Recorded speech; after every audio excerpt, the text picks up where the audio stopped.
Talanta za Zeysha. Karibu kwenye simulizi zinazosimuliwa na Zeysha. Wapo walioamini mafanikio ni kwa kuzaliwa na kipaji, lakini leo tunamzungumzia mwanamke aliyeandika historia kwa kuandika matumaini, si kwa sababu alikuwa bora, bali kwa sababu alikataa kabisa kukata tamaa. Karibu kwenye Talanta za Zeysha. Safari hii tunamtembelea mwandishi ambaye kalamu yake iliponya roho za wengi, na huyu ni Debbie Makgoba, sauti ya upendo, matumaini na mwanamke aliyeandika kutoka kwenye maumivu hadi kwenye mafanikio. Maneno yana nguvu, yanaweza kuvunja moyo, lakini pia yanaweza kujenga dunia mpya. Na mafanikio si kufika haraka, ni kufika bila kuacha kuamini. Ndoto hazina umri, na Debbie Makgoba alithibitisha hilo. Baki nami upate uhondo.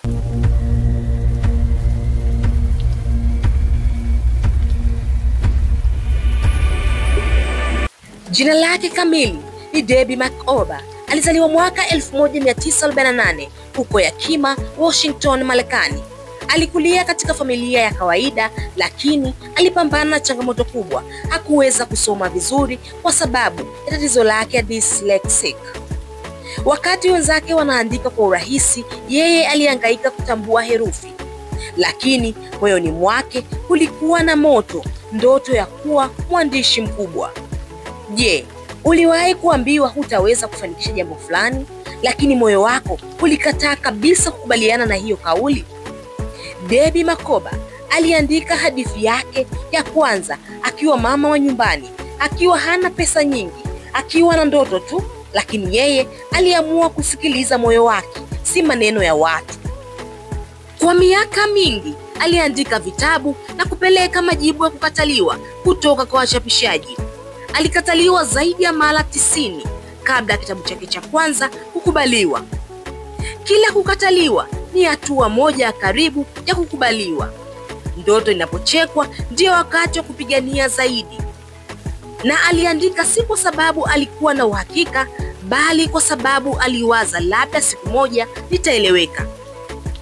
Baada ya jitihada nyingi, kitabu chake cha kwanza kilichapishwa, na hapo safari ikaanza.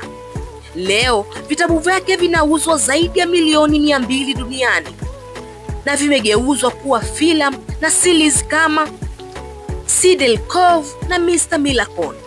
Unapokumbana na kukataliwa mara kwa mara, je, unaendelea kupigania ndoto zako au unakata tamaa? Debbie Makgoba hakuwahi kuandika kwa ajili ya umaarufu, aliandika kuponya. Mwandishi mzuri si yule anayejua maneno mengi, bali yule anayegusa mioyo. Na kila ukurasa wa Debbie ulikuwa kama sala ya moyo kwa dunia yenye huzuni. Je, kwako msikilizaji, ni maandiko gani yamewahi kukutia nguvu wakati ulimwengu ulikuwa giza? Leo Debbie Makgoba ni mfano wa ujasiri. Ameandika zaidi ya vitabu 150 na ameshinda tuzo nyingi, na bado anaandika, akihamasisha watu kuamini kwamba kila siku ni nafasi mpya. Hakuanza akiwa tayari, alianza akiwa na imani.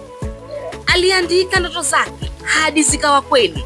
Matumaini ni kalamu ya maisha, usiache kuandika hadithi yako. Vitabu vyake kama Cedar Cove na Good Yummy vinafundisha thamani ya upendo, msamaha na familia. Na ndani ya kila ukurasa wake kuna ujumbe mmoja wa kudumu: usiache kuamini hata kama dunia itakwambia haiwezekani. Je, wewe ni mwandishi wa aina gani katika maisha yako? Wa kukata tamaa au kuandika hadi mwisho? Na leo ukipata nafasi moja, ungefanya nini kuanza upya kama Debbie Makgoba? Nijibu hapo chini kwenye comment. There, you've now secured my legal services. Now anything you say cannot be divulged. Well, what if I don't want to talk?